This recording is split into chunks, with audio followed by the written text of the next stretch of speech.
को अभी कुछ ही महीने हुए थे। उसका पति सूरज एक फैक्ट्री में काम करता था। कुछ समय के बाद वह फैक्ट्री बंद हो जाती है, जिससे सूरज घर पर बैठ जाता है। रूपा की सास रूपा को मनहूस कहकर रोज ताने मारती थी। रूपा जब से शादी करके अपने ससुराल आई थी, उसे कोई पसंद नहीं करता था। सास भी अपनी बड़ी बहू सुमन की ही तारीफ करती थी। जब से ये आई है, मेरे बेटे की नौकरी ही चली गई। पता नहीं कौन सी मनहूस घड़ी में मैं इसे शादी करके घर लाई थी। माँ, तुम क्यों रूपा को भला बुरा कहती हो? इसमें इस बेचारी की क्या गलती है अगर फैक्ट्री बंद हो गई तो? तू चुप कर, इसी के गुणगान करता रहता है। इस मनहूस के लिए मुझसे जुबान लड़ा रहा है। रूपा अपने पति को चुप कराती है और बोलती है, आप मेरी वजह से माँ से क्यों बहस कर रहे हो? वो मेरी भी तो माँ है। अगर मुझे कुछ बोल भी दिया तो क्या हो गया?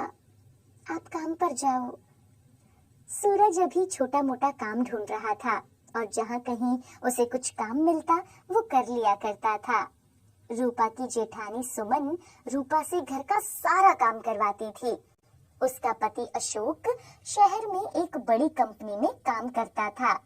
सूरज की नौकरी जाने के बाद सूरज की माँ अब अशोक और उसकी पत्नी की ही तारीफ करती थी। रूपा घर और खेत दोनों का ही सारा काम करती थी। रूपा खेत में शिमला मिर्च के बीज लगा रही थी, तभी उसकी जेठानी वहाँ आ जाती है। अब क्या लगा रही हो? दीदी देखो ना, मैंने शिमला मिर्च के बीज लगाए हैं। सबको शिमला मिर्च कितनी पसंद है, और वैसे भी सब्जियां इतनी महंगी हो गई हैं, बाजार से लेकर खाना तो बहुत मुश्किल है। अगर अच्छी फसल हुई तो 2 पैसे भी आ जाएंगे। तुम्हारे हाथ से लगी सब्जी तो सबने खा ली। ऐसा कहकर सुमन वहां से चली जाती है। इधर रूपा बीजों को पानी दे रही थी और वो घर आ जाती है। सुमन रूपा को बिल्कुल पसंद नहीं करती थी और उसके सारे काम बिगाड़ देती थी। कुछ दिनों के बाद रूपा अपने खेत में जाती है और देखती है कि शिमला मिर्च के बीज से छोटे छोटे पौधे निकल आए थे।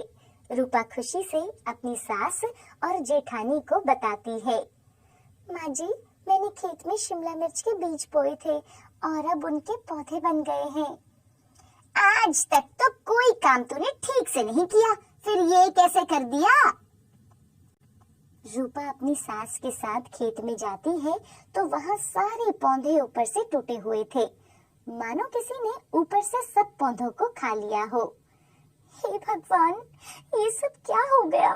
कल तो यहाँ इतने अच्छे पौधे लगे थे, इनको किसने तोड़ दिया? तेरे हाथ ही ऐसे हैं।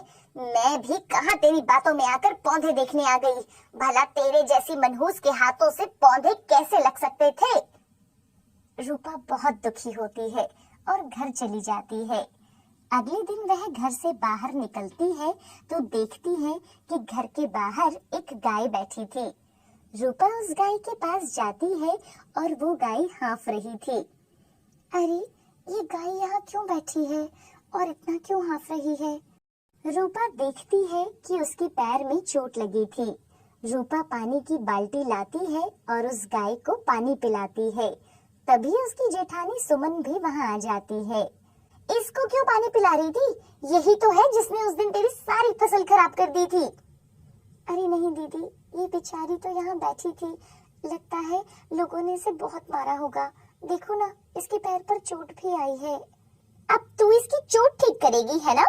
देखना, कहीं तेरे हाथ का पानी पीकर ये मर ही ना जाए। ऐसा कहकर सुमन वहाँ से चली जाती है। माँ जी देखो, ये रूपा बाहर आवारा जानवरों को पानी पिला रही है। तभी ये जानवर ना रात को यहाँ आते हैं और सारी फसलों को खराब कर देते हैं। रूपा की सास बाहर आती है और रूपा को खूब भला बुरा सुनाती है। पता नहीं ये गवार कहाँ से मेरे गले पड़ गई है। हे गौ माता, अब तू यहाँ से चली जा, नहीं तो ये लोग तुझे मारने लगेंगे। तभी गाय पानी पीकर वहाँ से जा रही थी। रूपा की सास एक लंबा सा डंडा लेकर गाय को भगाने आती है। अरे माँ जी, आप कहाँ जा रही हो? वो बेचारी गाय तो चली भी गई। बस उसे पानी पीना था।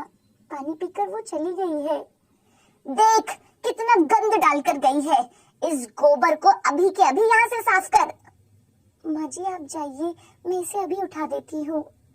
रूपा एक टोकरी लाती है और उस गोबर को उठाकर उस टोकरी में डालती है। क्यों ना मैं इस गोबर को अपने खराब हुए पौधों को डाल दूं? ये तो खाद ही है और पौधों के लिए ये अच्छी भी है। रूपा उस गोबर को सारे पौधों के नीचे थोड़ा थोड़ा डाल देती है। कुछ दिनों के बाद वो शिमला मिर्च के पौधे बिल्कुल हरे भरे हो जाते हैं और उनमें बहुत सारी शिमला मिर्च भी आ जाती है। हे भगवान, ये क्या चमत्कार है। ये शिमला मिर्च के पौधे इतनी जल्दी बड़े हो गए और इनको तो शिमला मिर्च भी लग गई है। मैंने तो कभी सोचा भी नहीं था कि अब ये पौधे तैयार हो पाएंगे। दीदी तो बोल रही थी जो फसल जानवर नष्ट कर देते हैं वो कभी नहीं हो पाती, लेकिन ये शिमला मिर्च तो बहुत अच्छी हो गई है। लगता है गाय का गोबर बहुत ही अच्छा होता है इनके लिए। रूपा घर जाती है और अपने पति और सास को सब बताती है। सुनो जी, आज आप काम पर मत जाओ। हमारे खेत में ना बहुत सारी शिमला मिर्च लगी है। आपको उन्हें तोड़कर मंडी में बेचकर आना चाहिए। क्या? शिमला मिर्च? तुम तो कुछ दिन पहले बोल रही थी कि वो सब बर्बाद हो गई है। हाँ, मैंने वो उसमें गोबर की ना खाद डाल दी थी। शायद उसी से सब पौधे हरे हो गए और उनमें बहुत सारी शिमला मिर्च भी आ गई है। रूपा और सूरज खेत में जाते हैं। सूरज जब खेत को देखता है तो वो बहुत खुश हो जाता है। अरे, शिमला मिर्च तो बहुत अच्छी लगी है। सारे पौधे शिमला मिर्च से भरे पड़े हैं। वो दोनों मिलकर 5 टोकरियां भरकर शिमला मिर्च तोड़ लेते हैं। सूरज उन्हें मंडी में बेचकर आता है, जिसके बदले उसे अच्छे पैसे मिलते हैं। जब सुमन को इस बात का पता चलता है तो वो बहुत गुस्सा हो जाती है। सुमन रात को खेत में जाती है और शिमला मिर्च के पौधों को उखाड़ने के लिए जैसे ही वो खेत में जाती है तो एक बड़ी सी गाय उसके सामने आ जाती है और सुमन गाय को देख पीछे भागती है। हे भगवान, मैं मर गई, मुझे बचा लो। और सुमन सीधा अपने घर पहुंच जाती है। आज तो वो गाय मुझे मार ही देती, पता नहीं कहां से आ गई थी। कहीं से भी आई हो, आज जो काम करने में गई थी अब वो गाय ही करेगी। भगवान भी मेरी मदद कर रहे हैं इस मनहूस के काम को बिगाड़ने में। अगले दिन सूरज और रूपा फिर से टोकरियां लेकर खेत में जाते हैं। आज तक कुछ भी नहीं मिलेगा। रात को वहाँ इतनी बड़ी गाय जो आई थी उसने सारे पौधे खराब कर दिए होंगे। आई बड़ी पौधे लगाने वाली। काफी देर हो गई थी। रूपा और सूरज अभी तक खेत से वापस नहीं आए थे। इधर सुमन घर में इनको दुखी देखने के लिए इंतजार कर रही थी। अब तक नहीं आए, लगता है वही दोनों बैठकर अपनी किस्मत के लिए रो रहे होंगे। क्यों ना खेत में ही देखने चली जाऊं। वहीं जाती हूँ, उनको देखकर ही मेरे मन को तसल्ली मिलेगी। जैसे ही सुमन खेत में जाती है तो वो देखती है कि रूपा ने सारी टोकरियां शिमला मिर्च से भरी हुई रखी थी। सुमन तो ये देखकर हैरान थी कि एक भी पौधा खराब नहीं था, बल्कि शिमला मिर्चों से भरा पड़ा था। अरे दीदी, आप भी आ गए। ये ना मैंने अलग से कुछ सब्जी निकाल के रखी है, आप इन्हें घर ले जाओ, हम अभी थोड़ी देर में आते हैं। सुमन बिना कुछ बोले शिमला मिर्च लेकर वहां से चली जाती है। आज रात को देखना मैं क्या करती हूँ, कुछ भी नहीं छोड़ूंगी इसके खेत में।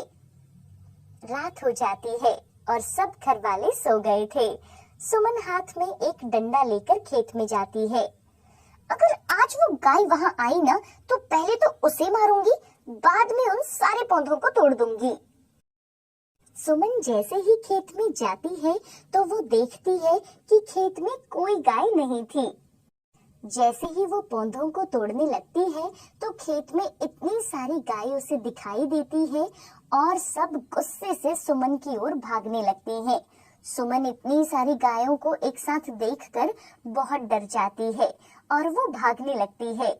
भागते भागते वो गिर जाती है और जैसे ही वो उठने लगती है सामने एक बड़ी सी गाय खड़ी थी। अगर आज के बाद तुम इस खेत में आई और तुमने इन पौधों को नुकसान पहुंचाने की कोशिश की तो अच्छा नहीं होगा। ये शिमला मिर्च के पौधे कोई साधारण पौधे नहीं बल्कि जादुई पौधे हैं। इनको जो नुकसान पहुंचाने का सोचेगा उसके साथ जो होगा वो कभी सोच भी नहीं सकता। ऐसा कहते ही वो गाय वहां से गायब हो जाती है। सुमन अपने घर जाकर चुपचाप सो जाती है।